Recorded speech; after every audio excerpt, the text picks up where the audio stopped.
நம்ம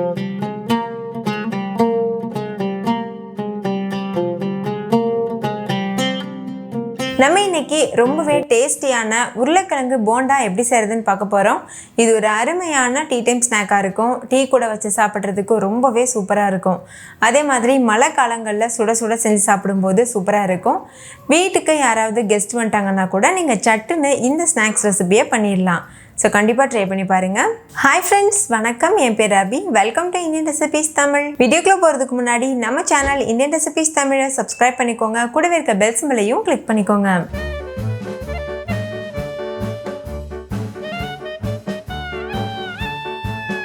ஃபஸ்ட் இந்த ரெசிபி பண்ணுறதுக்கு நம்ம ஒரு ஸ்டஃபிங் தயார் பண்ணணும். அதுக்கு ஒரு கடாய் சூடுபடுத்திக்கோங்க. 2 டேபிள் ஸ்பூன் எண்ணெய் சேர்த்துக்கோங்க. எண்ணெய் சூடானதும் 1 டீஸ்பூன் கடுகு சேர்த்துக்கோங்க. கடுகு நல்லா பொரியட்டும். கடுகு பொரிஞ்சதுக்கப்புறமா 1 டீஸ்பூன் சீரகம் சேர்த்துக்கோங்க. ஸ்டவ் வந்து லோ ஃப்ளேம்லேயே இருக்கட்டும். அடுத்து இது கூட ஒரு கொத்து கருவேப்பிலை சேர்த்துக்கோங்க. இது கூடவே ஒரு பெரிய சைஸ் வெங்காயம், ஒரு சின்ன துண்டு இஞ்சி, 2 பச்சை மிளகாய், 4-5 பூண்டு இதெல்லாத்தையும் பொடியாக கட் பண்ணிவிட்டு சேர்த்துக்கோங்க. சேர்த்துட்டு இது கூடவே ஒரு பிஞ்ச் அளவு பெருங்காயத்தூள் சேர்த்து நல்லா வதக்கிக்கோங்க. வெங்காயம் ஓரளவு வதங்கினதுக்கப்புறமா இது கூட 1 டீஸ்பூன் உப்பு சேர்த்துக்கோங்க. உப்பு சேர்த்து நல்லா மிக்ஸ் பண்ணிடுங்க. கடைசியாக உங்களுக்கு தேவைப்பட்டதுன்னா உப்பு நீங்கள் டேஸ்ட் பண்ணி பார்த்துட்டு சேர்த்துக்கலாம். இப்போ பாருங்கள், வெங்காயம் நல்லா கலர் சேஞ்ச் ஆகிருக்கு. இந்த ஸ்டேஜில் 1/4 டீஸ்பூன் மஞ்சள் தூள், 1 டீஸ்பூன் மிளகாத்தூள், 1 டீஸ்பூன் கரம் மசாலா இதெல்லாம் சேர்த்துக்கோங்க. ஸ்டவ்வை லோ ஃப்ளேம்லேயே வச்சுட்டு இதை இந்த எண்ணெயிலேயே நல்லா வறுத்துக்கோங்க. ஸ்டவ் வந்து ஹை ஃப்ளேமில் வைக்கக்கூடாது. அப்படி வச்சிங்கன்னா மசாலா சீக்கிரமாகவே கரிஞ்ச வாசனை வந்துடும்.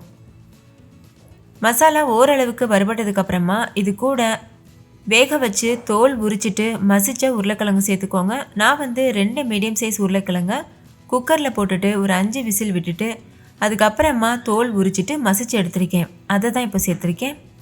எந்தளவு முடியுமோ அந்தளவுக்கு நல்லா மசிச்சுட்டு சேர்த்துக்கோங்க. சேர்த்துட்டு கரண்டி வச்சு இது போல் கலந்துக்கோங்க. கரண்டி வச்சு மிக்ஸ் பண்ணும்போது கூட நல்லா மசிச்சு விட்டு மிக்ஸ் பண்ணுங்கள். அப்போ தான் அந்த மசாலாலாம் அந்த உருளைக்கிழங்குல நல்லா ஒட்டும். உருளைக்கிழங்கு சேர்த்து நல்லா மிக்ஸ் பண்ணதுக்கப்புறமா ஒரு 2 நிமிஷம் மட்டும் லோ ஃப்ளேமில் வேக வச்சுக்கோங்க. 2 நிமிஷத்துக்கு அப்புறமா ஒரு கைப்பிடி அளவு பொடியாக கட் பண்ணின கொத்தமல்லி இலைகள் சேர்த்து நல்லா கலந்துருங்க. அவ்வளோதான், நம்மளுடைய ஸ்டஃபிங் சூப்பராக தயாராகிருச்சு. இதை நீங்கள் சப்பாத்தி கூட வச்சு சாப்பிடலாம், சாண்ட்விச்சுக்கு வச்சு சாப்பிடலாம். ரொம்பவே டேஸ்டியாக இருக்கும். ஈவன் ஆலு பரோட்டாக்கு கூட நீங்கள் இந்த ஸ்டஃபிங்கை யூஸ் பண்ணலாம். ஸோ கண்டிப்பாக வந்து இந்த ஸ்டஃபிங்கை நிறைய ரெசிபிக்கு ட்ரை பண்ணி பாருங்கள். ஓகே, இப்போ நம்ம வந்து ஸ்டஃபிங் தயாராகிருச்சு. ஸ்டவ் ஆஃப் பண்ணிவிட்டு இதை முழுமையாக ஆற வச்சிடலாம். அடுத்து நம்ம போண்டாக்கு மேல் மாவு செய்யணும். அதுக்கு 2 கப் அளவு கடலை மாவு எடுத்துக்கோங்க. இது கூடவே 1 கப் அளவு அரிசி மாவு சேர்த்துக்கோங்க. நான் வந்து வறுக்காத அரிசி மாவு சேர்த்துருக்கேன். தேவையான அளவு உப்பு சேர்த்துட்டு 1 டீஸ்பூன் சீரகம் சேர்த்துக்கோங்க. 1 டேபிள் ஸ்பூன் மிளகாத்தூள் சேர்த்துக்கோங்க. 1/2 டேபிள் ஸ்பூன் கரம் மசாலா சேர்த்துக்கோங்க. ஒரு பிஞ்ச் அளவு மஞ்சள் தூள் சேர்த்துட்டு நல்லா மிக்ஸ் பண்ணிக்கோங்க. உங்ககிட்ட மல்லித்தூள் இருந்ததுன்னா அது ஒரு 1/2 டீஸ்பூன் சேர்த்துக்கோங்க. சேர்த்துட்டு நல்லா இது போல் மிக்ஸ் பண்ணிடுங்க. கலந்ததுக்கப்புறமா தேவையான அளவு தண்ணி சேர்த்துட்டு ஒரு விஸ்க் வச்சு இது போல் நல்லா மிக்ஸ் பண்ணிக்கோங்க. பஜ்ஜி மாவு பதத்துக்கு நல்லா மிக்ஸ் பண்ணிக்கோங்க. கொஞ்சம் கூட கட்டிகள் இருக்கக்கூடாது. உங்களுக்கு போண்டா நல்லா கிறிஸ்பியாக வேணும்னா இந்த மாவு கூடவே ஒரு பிஞ்ச் அளவு சோடா உப்பு சேர்த்துக்கோங்க. சோடா உப்பு சேர்த்து பண்ணும்போது இன்னும் நல்லா முறுமுறுவாக வரும். தண்ணி வந்து ஒரே டைமில் நிறைய தண்ணி சேர்த்துறாமல் கொஞ்சம் கொஞ்சமாக சேர்த்துட்டு இது போல் கலந்துக்கோங்க. ஸ்டார்டிங்கில் கொஞ்சமாக தண்ணி சேர்த்து கெட்டியான மாவு மிக்ஸ் பண்ணிக்கோங்க.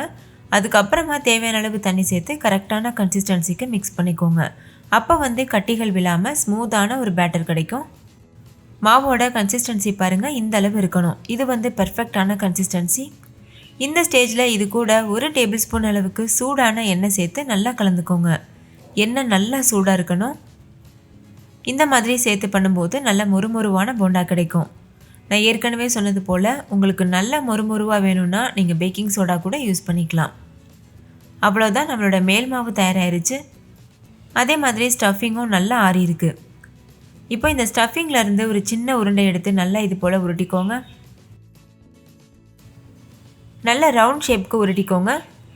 இதே மாதிரி மீத இருக்க எல்லா ஸ்டஃபிங்கையும் உருண்டையாக உருட்டிட்டு ஒரு பிளேட்டில் தனியாக வச்சுடுங்க. அப்போ நம்மளுக்கு போண்டா பொரிக்கிறதுக்கு ஈஸியாக இருக்கும்.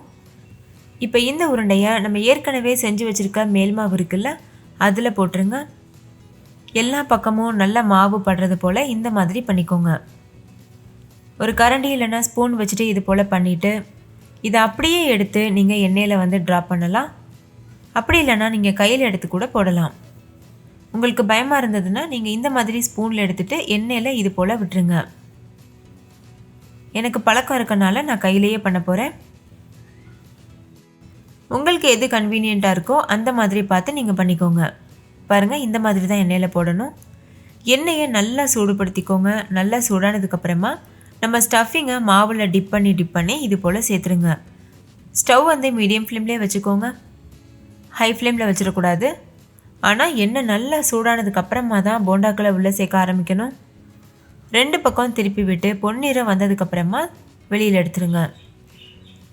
ஸ்டார்டிங்கில் நம்ம போண்டாவை சேர்த்ததும் கரண்டி வச்சு கலரக்கூடாது.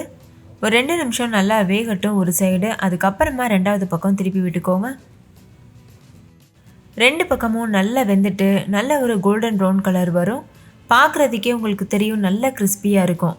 அப்போ வந்து நீங்கள் வெளியில் எடுத்துகிட்டு ஒரு டிஷ்யூ பேப்பருக்கு மாற்றிடுங்க. எக்ஸஸான எண்ணெயெல்லாம் வெளியில் போனதுக்கப்புறமா நீங்கள் இதை சுட சுட சர்வ் பண்ணலாம். முக்கியமாக டீ டைமில் நீங்கள் டீ கூட வச்சு சாப்பிடும்போது பக்காவாக இருக்கும். அவ்வளோதான், நம்மளுடைய உருளைக்கிழங்கு போண்டாக்கள் சூப்பராக தயாராகிருச்சு. இப்போ இதை வெளியில் எடுத்துகிட்டு நம்ம சர்வ் பண்ணிடலாம். நீங்களும் இதே மெத்தடில் ட்ரை பண்ணி பாருங்கள். நீங்கள் இதை அப்படியே கூட சாப்பிடலாம், அப்படி இல்லைன்னா தேங்காய் சட்னி வச்சு கூட சாப்பிடலாம். ரொம்பவே சூப்பராக இருக்கும். இதே மாதிரி மீத இருக்க மாவில் ஒவ்வொரு பேட்சாக நீங்கள் போண்டாக்களை சேர்த்து பொரிச்சு எடுத்துகிட்டு வெளியில் வச்சுருங்க. ஓகே ஃப்ரெண்ட்ஸ், இந்த பொட்டேட்டோ போண்டா உங்களுக்கு ரொம்ப பிடிச்சிருந்தா லைக் பண்ணுங்கள், உங்கள் ஃப்ரெண்ட்ஸ் கூட ஷேர் பண்ணுங்கள். நீங்களும் செஞ்சு பார்த்துட்டு கமெண்ட் பண்ணுங்கள். தேங்க்யூ, பாய்.